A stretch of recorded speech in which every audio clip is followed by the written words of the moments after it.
Hi, everybody. It's Dr. Laura with Connect My Brain. Welcome to the podcast. Wow. So today it's going to be a little bit of a deep podcast because I just feel like there's more layers falling upon our children. And we have to talk about this stuff because if we don't have a certain degree of vigilance, so many things can creep in and really just rob the child of their childhood. I've done many podcasts on many different topics, but when I sit and I think about them, the majority of them, they're on the primitive reflexes, they're on sensory development, and I want to get more into the brain. We talk a lot about labels, ADD, autism, dyslexia, oppositional defiance. We talk about many things that are right here on the surface that we see. But there are so many things that we don't see. And they have to do with the brain and they have to do with the chemistry. So I think I'm going to be doing several podcasts in this direction because there is so much going on for our children. I've done podcasts in the past on neurofeedback. So if you're new to Connect My Brain, welcome. But we are a brain-based facility. We have a 3-tier approach, mechanical, chemical, brain.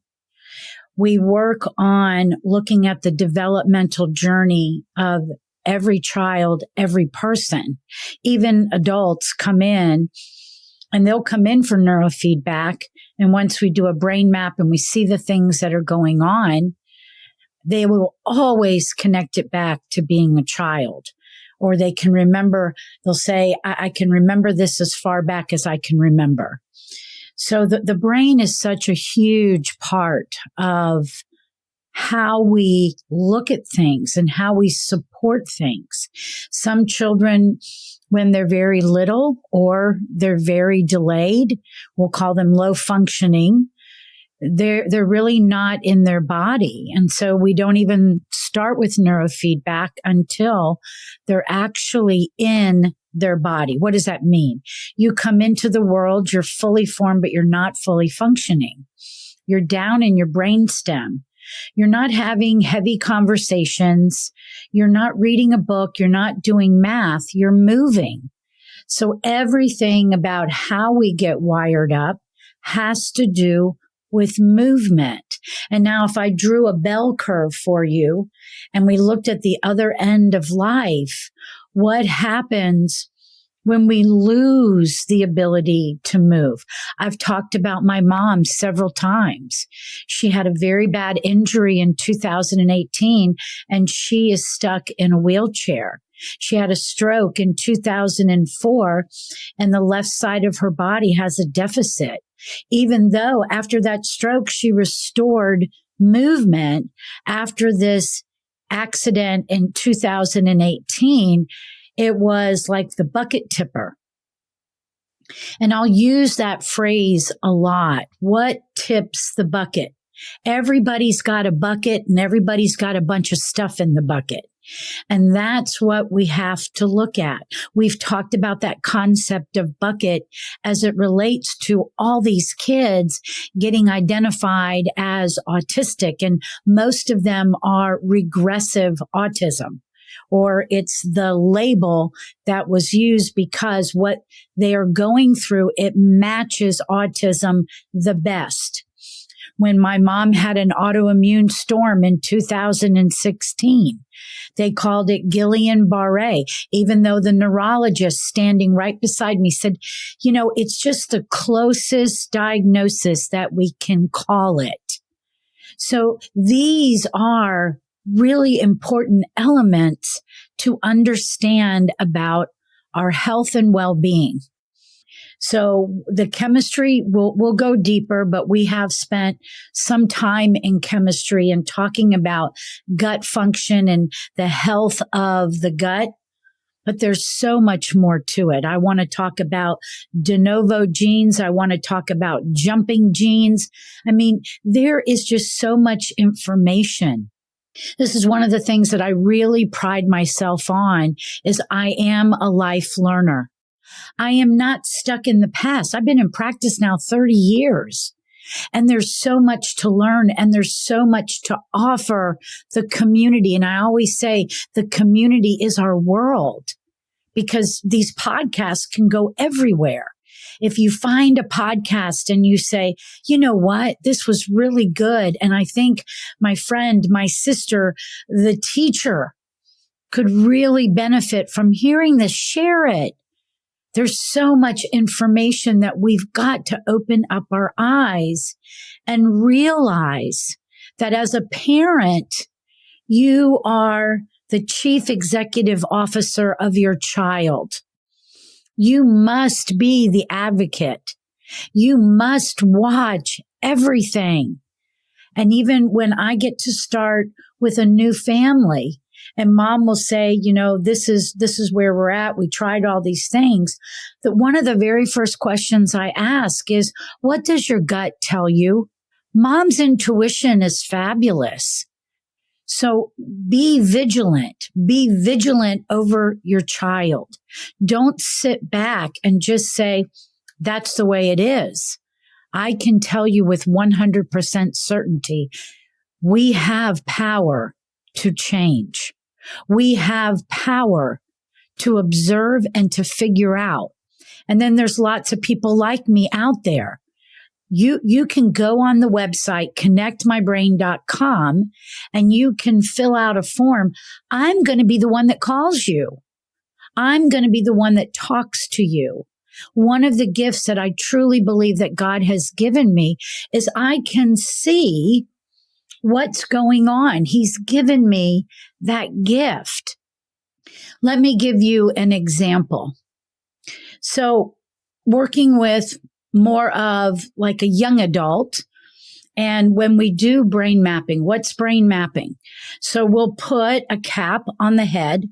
There's actually 19 active channels. That's considered the gold standard. What does that mean? That means you're collecting the proper amount of information in order to make some kind of rationale after you see it. Now, in healthcare, you never take one piece of information and make a concrete diagnosis. Example of that. There's patterns that show up in the brain. For example, there's a pattern for attention deficit. You get way too many slow waves in the front of your brain. The names of the brain waves that we know so far, and I know they're always figuring out more, but delta is your sleep wave. Theta is your precursor to sleep, your imagination, pretend play. Alpha is our processing, collecting resources and locking in on them. Low beta, this has a lot to do with orchestrating the sensory motor cortex and bringing that information from one part of the brain to another part of the brain. Beta is our executive function. And as adults, that's our primary brain wave. Then there is high beta. Now you could be high beta as a CEO, but you could also be high beta and have anxiety. And then there's gamma. Gamma is one of my favorites because it's our aha moment. It's like the light bulb goes off and you figure it out. And so there's others, but these are the basic ones. So delta, theta, and alpha actually match the age of the child up through alpha. So delta is 1 to 3. That's your sleep wave. This is why babies sleep so much. Ages 4 to 7, your dominant brain wave is theta. Subconscious, pretend play, imagination. I can take a broom and turn it into a horse and have a fabulous time. Alpha is 8 to 12 hertz, and that's broken up into 2 parts, and we look at the ability to process this information. Then it shifts So when a young adult has too much delta, theta, and alpha in the front part of that brain, it's going to give you this twilighty kind of a feeling, which is then feeding back into the person. And this is why one of the big questions is, okay, do you daydream a lot? And as they get older, some of the other things that they mention is that they got racy thoughts. They can't put things together. Brain fog is always in there, but it changes for people depending upon what it is that they're going through. So we started, we started neurofeedback. What's neurofeedback? So neurofeedback is brain training. Anything that actually provides the brain some piece of information that you're doing it correctly is feedback. You are a feedback mechanism. When you're hungry, you get a message in your belly that then is sent to the brain, and it says, hey, you need some protein, some carbs, some minerals, some vitamins. Hey, let's go get that tuna fish that's in the refrigerator. If you have to go to the restroom, your detrusor muscle of your bladder has receptors, and it's literally stretching and sending a message to the brain. And you can have normal messages, and you can have an overactive bladder because you have a weak pelvic floor. And so it takes nothing for that stretch to give you that urgency that you have to go to the bathroom. But that's sending the message to your brain. And for the podcast audience, I'm pointing to my brain. Everything you do is going to give a feedback, but think about, how did you learn how to do that? All of that started back even before you were born. Lots of things are going on in the womb. And there's lots of podcasts that break these pieces down. And so again, if this is new information to you, go back. And if you need direction on, hey, which one? We have a search bar. You can put in a word and it will bring you some ideas of which ones you may want to look at. If you want some additional help, send me a contact page and I'll help you, because information is key. So this young man was getting neurofeedback. He was having trouble focusing, and we started to really make some progress, meaning that as he was doing neurofeedback, the data that we were getting back real time after every session was that he was engaging in the process. Part of the engagement is a filter goes over whatever the conscious mind is watching. We do screen what people watch because different things will put your brain into a different state. We don't do anything aggressive. We don't do anything sexual. We don't do anything too emotional, because those are heightened states in our brain, and we don't train in those states. When the program is set for you to improve what brain waves are supposed to be dominating in the front, so some reorganization, you are going to get a very bright screen. When you're not in that right place, you get a dark screen.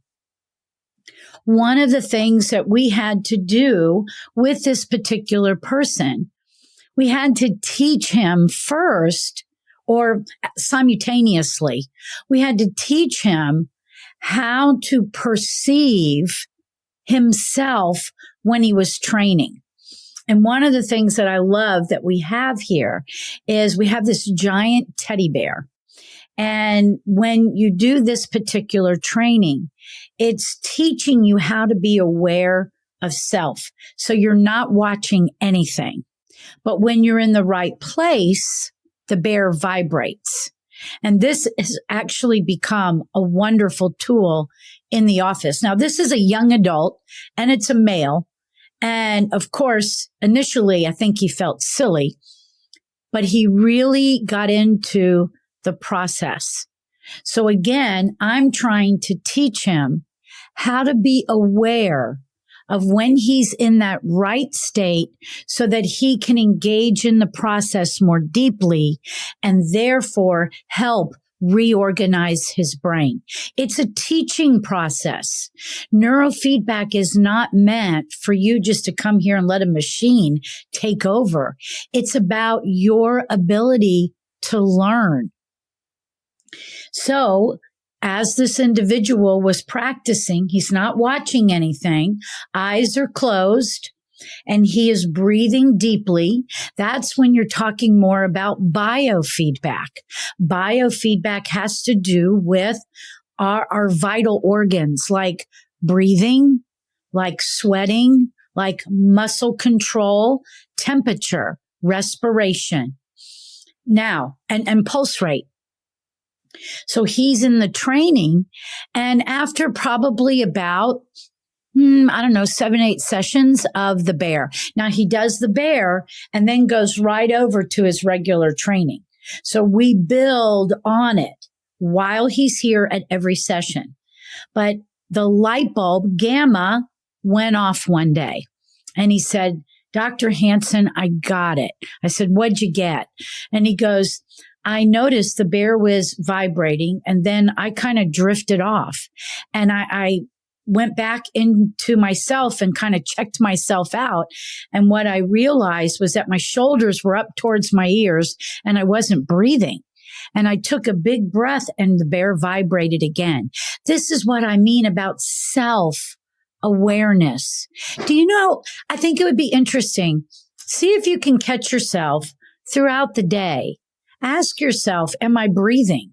So when we breathe correctly, that's our built-in biofeedback system. When we breathe with our diaphragm, which, by the way, would also help your pelvic floor, when you breathe with your diaphragm, the vagus nerve, which is a cranial nerve, meaning that it's up in the brain stem, but it's like seaweed through the whole body. And when you breathe, your diaphragm, which is right below your ribs, it will expand and brush up against that vagus nerve, which goes back into every single organ of your body.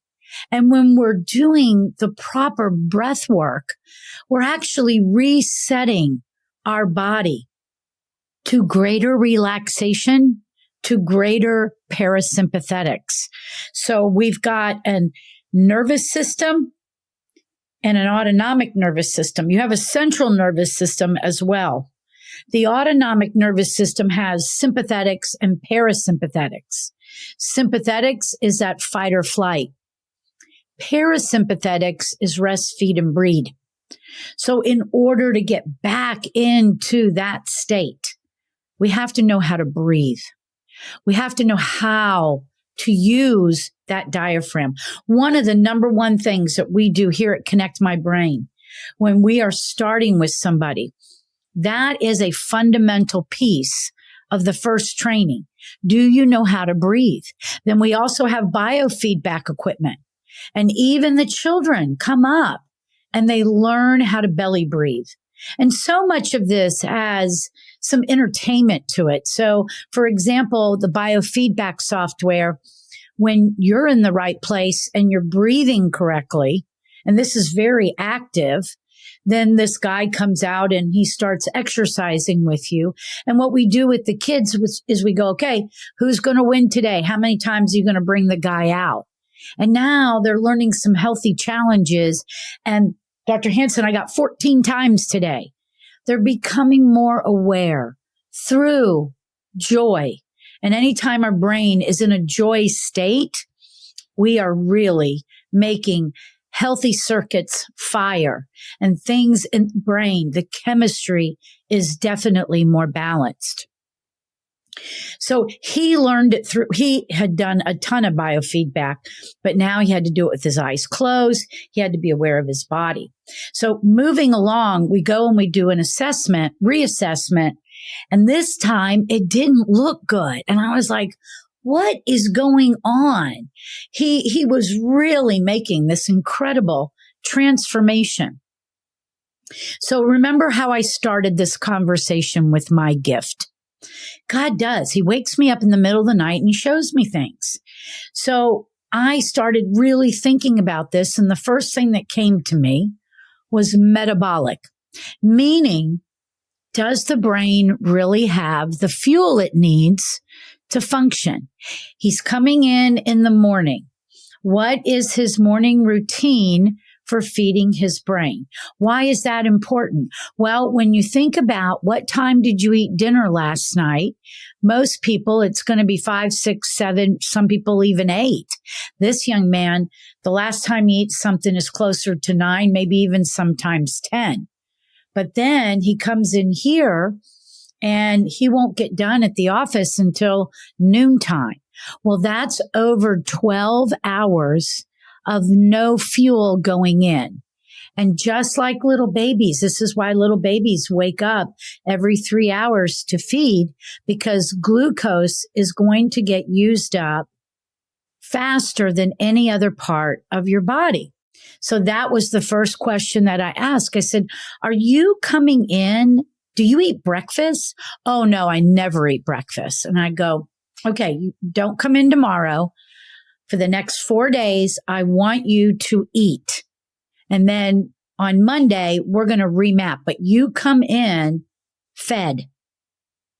And then over the weekend, I got another gamma moment with God, and I kept seeing nicotine.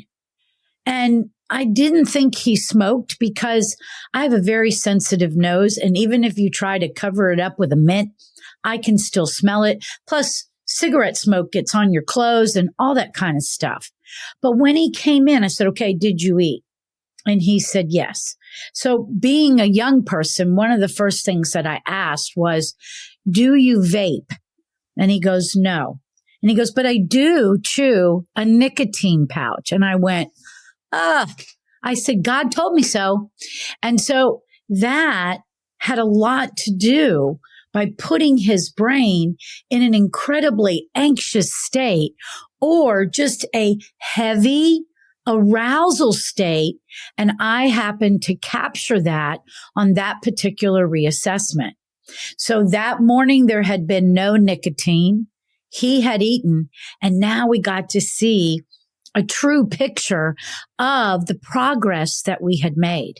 And this is what's so important about understanding chemistry influencing your brain. And the same thing is true on many different levels.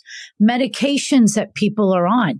One of the things, in order to earn my credentials that I have in neurofeedback, I had to be able to identify, what does this brainwave signify that a patient might be taking and cause this excessive high beta and beta brainwaves. So these are important for us to understand. So we can have outside influence. We can of prescriptive medications, stimulant medications, medications for anxiety, for depression. Any of those things will impact the chemistry of the brain. It can also be internal. What is your diet like? How often are you feeding yourself? What are you feeding yourself? Well, we can also watch our brain chemistry change based on what kind of influence we're bringing in, especially through the eyes. And this is going to go in that direction now of when I started and I said, this is going to be a little heavier today. But, you know, we've got to take a step back and realize what's really going on in the world and what children and young adults and even us are being exposed to. And so I'm going into the direction of AI and ChatGPT. I did a truth bomb, and check that out. That's on our YouTube channel. And it literally, research has already been done that when we use ChatGPT, we're actually shutting down our brain because ChatGPT is taking over and just telling you what to do. So if you're not doing it, if you're not thinking, if your child isn't thinking, if your child isn't looking something up, it's influencing them. The eyes are the only piece of neurology that's on the outside of your skull. And that interpretation of what you see is all the way in the back of your brain. It's called the occipital lobe. And that means that as you see, it travels all the way through and it influences. So even like some of these shows that kids are watching, that the screens just like are changing pattern very, very quickly. That's the same thing as scrolling vertical on your cell phone, which if you just took a seat at a bench somewhere or lean up against a little wall and just watch people, everybody's faces are down. And this is very apparent. And what we're doing, first of all, that is overfixation of gaze, especially for little kids when they're being entertained with an iPad. The eyes, especially when you're little, they're meant to be looking all around and taking in and building that brain. If I'm overly fixated, I'm changing the information that's going in there. And therefore, we have to realize, because we've got research on it and we've got events that have happened as a result of it, that it is changing us. The same way, if I were to do exercise every day, over time, I'm building a stronger body. That is a great feedback to the brain.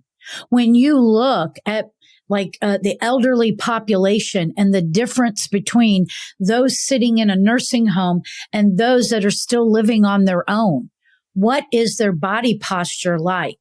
What is their dynamic involvement in life? It's totally different. Now we even have a diagnosis called Tech's neck. I mean, it's literally in the diagnostic statistical manual that we're straightening out the posture of the head. This is neurology up here, y'all. This is not just a head and bones. And so if you shift it to a downward gaze, it's being associated with the same posture of dementia. Meaning, if we're changing the direction of our eyes and they're always looking down, if we're changing the posture, the shape, the anatomical position of our neck, we're giving a feedback to the brain, just like is happening in dementia. And so are we looking at early degenerative changes? Yes, that is very possible. Just like when all the research came out about the impact of the COVID shot, that there's prediction that we're actually going to have an epidemic of Alzheimer's. So here's a mechanical influence about constantly looking down. And here's a chemical influence of changing the brain chemistry. And that is real. I've shared this before, but I think it merits it again. We don't have early dementia in our family. So if you always rest on genetics, I can tell you right now, that is not part of the Hansen family. I was talking to my cousin the other day, and her father is 94 years old and still lives on his own, and just said to his daughter, I think it's time for me to stop driving at 94. And he lives on his own. Okay. My mom was a very, very dynamic businesswoman. She had a showroom in Atlanta, a showroom in Miami. She traveled all the time. Even after the stroke, she recovered and was living on her own and returned to driving. Not that I really wanted her to, but she did. She was able to heal and get back to a high quality of life.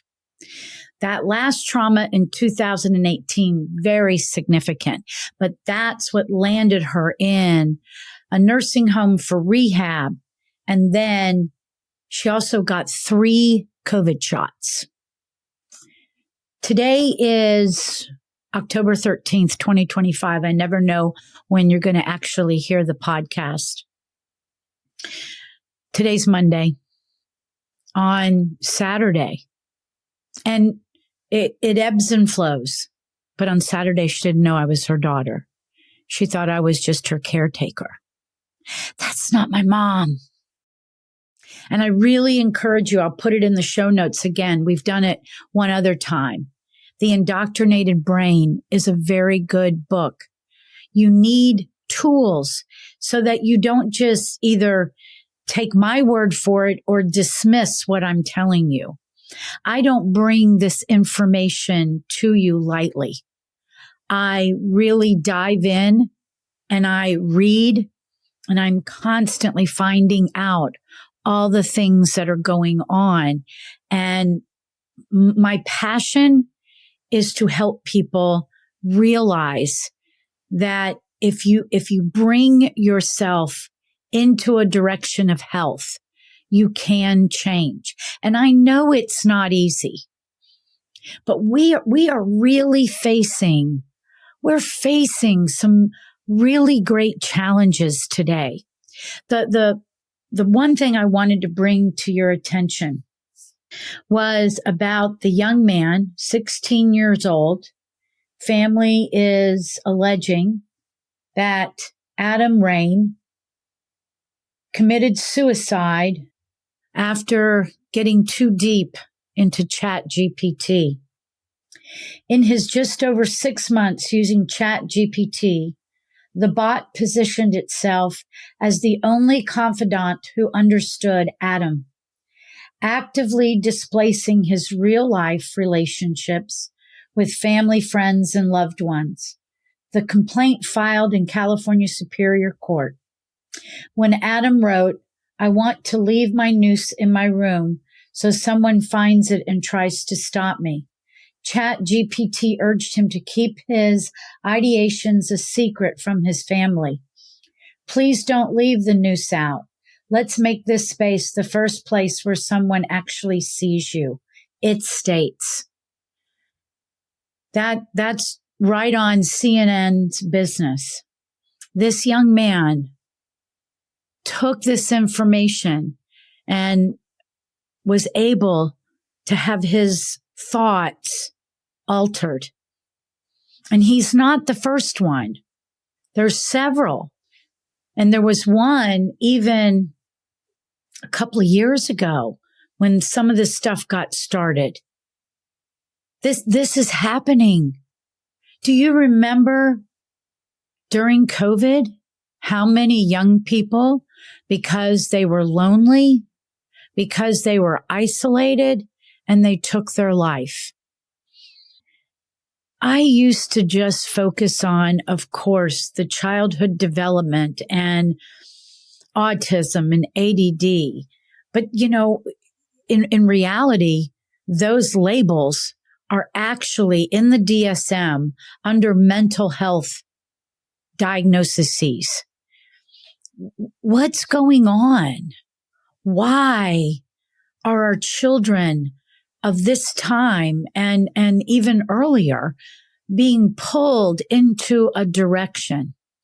I am really encouraging you to be vigilant over your children, over yourself. I don't live on my phone. I feel strong that I haven't gotten to that state. Ask yourself, what are you doing? Are you on your phone all the time? Are you on the computer all the time? there's got to be more. We've got to get back into the human part.